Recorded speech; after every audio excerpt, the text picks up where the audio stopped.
Hey, Truffle! One day I was looking out my window and I saw a crow scratching the grass, picking out the moss so that it could uncover worms and harvest them from the soil. I realised that on this scale it's a matter of life or death for a wildflower. Just this tiny little bit of disturbance is enough to create an opportunity for a wildflower seed to germinate, grow, flower and live out their life. This may not seem like very much on a human scale, but multiply this across the land and these micro disturbances have a huge impact on wildlife.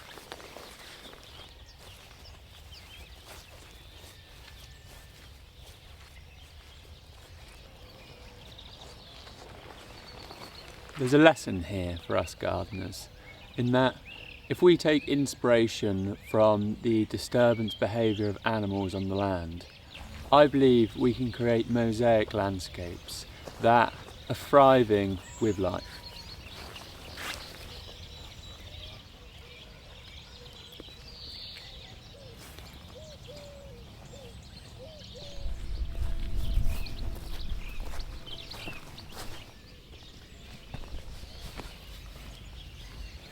Here we have a sign of a ground nesting insect.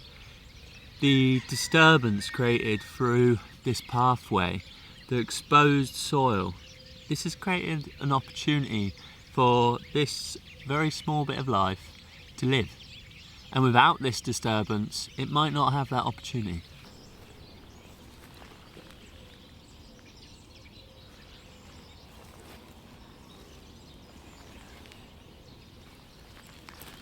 Disturbance in the landscape is necessary.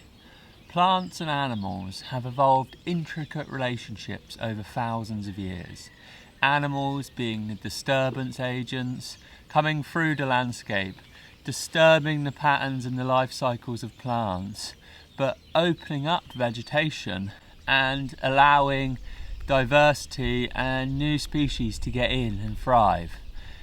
And this disturbance throughout the landscape is absolutely key, and I think as gardeners we can learn from this. If we observe those disturbance behaviours of animals, we can take this into our gardening practice as inspiration.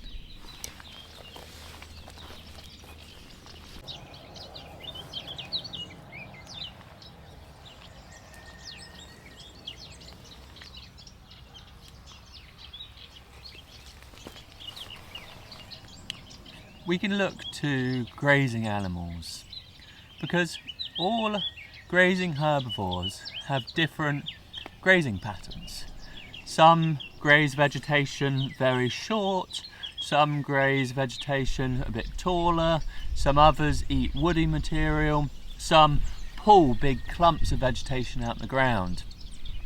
And this creates a varied landscape, mosaic of different vegetation heights.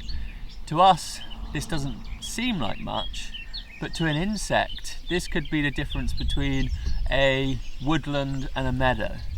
This micro variation in habitats is a matter of life or death for some insects.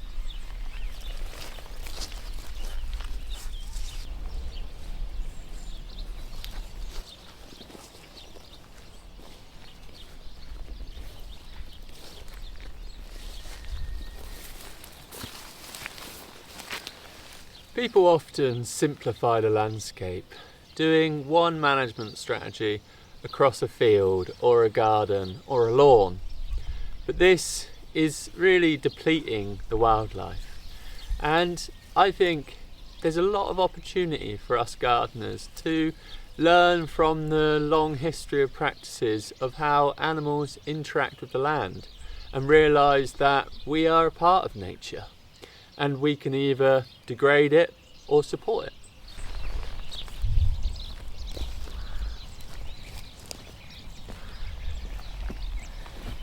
In this landscape just here, we have short vegetation, tall vegetation, decaying wood and warm stones. And it's this variety that supports life. Here, look at this. These 3 alliums are thriving more than the alliums around them because there's a depression in the land here, which gives shelter for them. It collects more moisture and nutrients, and that's where creating variation on the land gives opportunity for the diversity of wildlife to grow and thrive.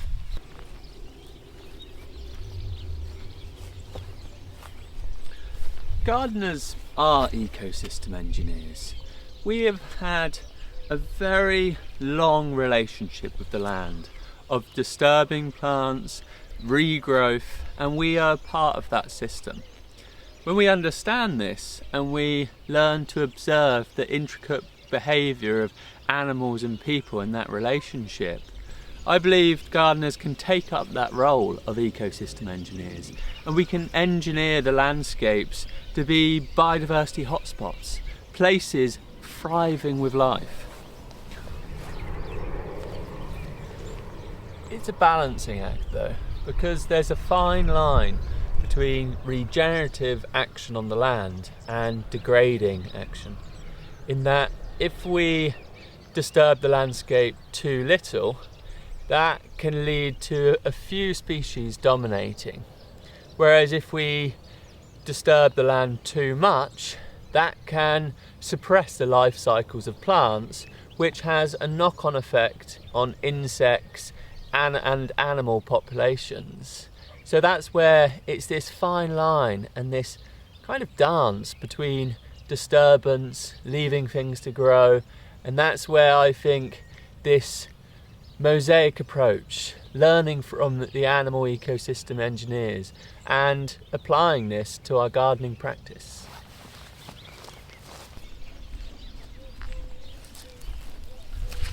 This field, for example, or your lawn at home, we can vary our cutting practice. We can cut some areas very short, allow other areas to grow long and flower.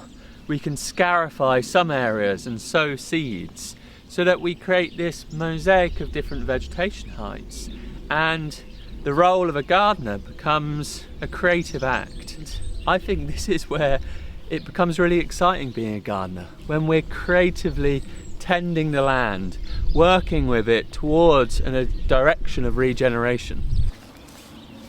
Or when we're managing woody plants. Animals manage woody plants, in that goats eat vegetation low down, elephants and giraffe eat tall vegetation, and us gardeners do very similar in how we prune and tend to trees. But rather than just homogenising your practice, why don't you leave some trees to become dense with vegetation so that it's good habitat for birds, and open up other trees, leave some dead wood in your fruiting trees and remove it from others, so that you have this varied approach to your management rather than just doing the same thing all the way through your land or garden.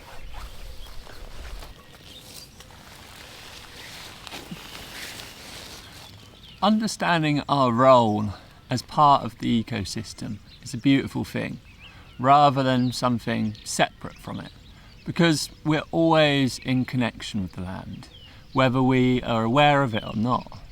The microbes that connect all of us are exchanging between us and the land.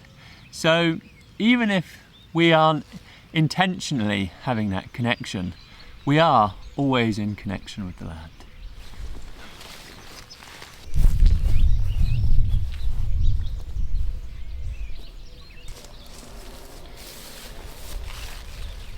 Ooh. Some chard. Harvest this whilst I'm here. Out here in Spain, chard just grows wild. What a treat.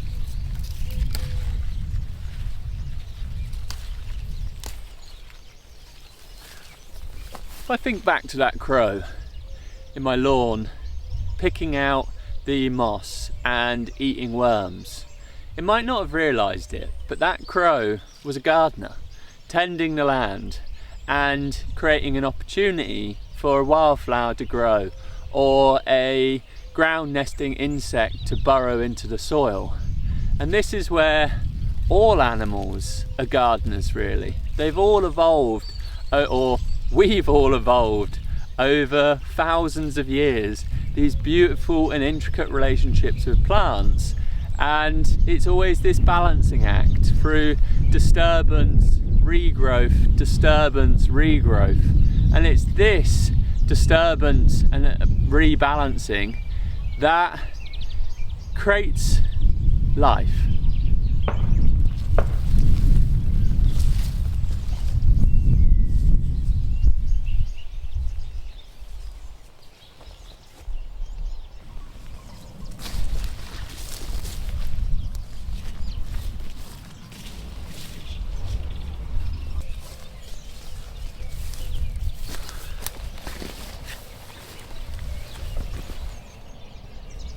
Hey Truffle, how you doing? Good to see you. Oh,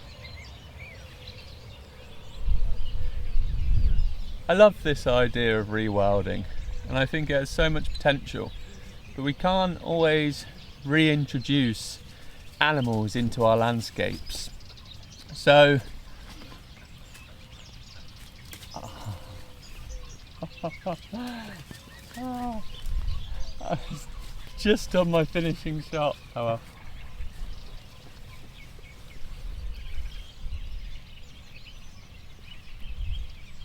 I love this idea of rewilding, but we can't always reintroduce animal ecosystem engineers into our landscapes. We've fragmented our landscapes so much, fenced them off, and that means we don't have this beautiful relationship between animals and plants. In our gardens and urban places, we as gardeners are the ecosystem engineers. So I feel we have a responsibility to create these mosaic landscapes that are thriving with life, because we're in a point now where we bloody need it. We need biodiversity because our lifeline depends on it, and the life of all species and our whole planetary systems. So it's time we take action and we create biodiversity hotspots in the places we inhabit, because we can.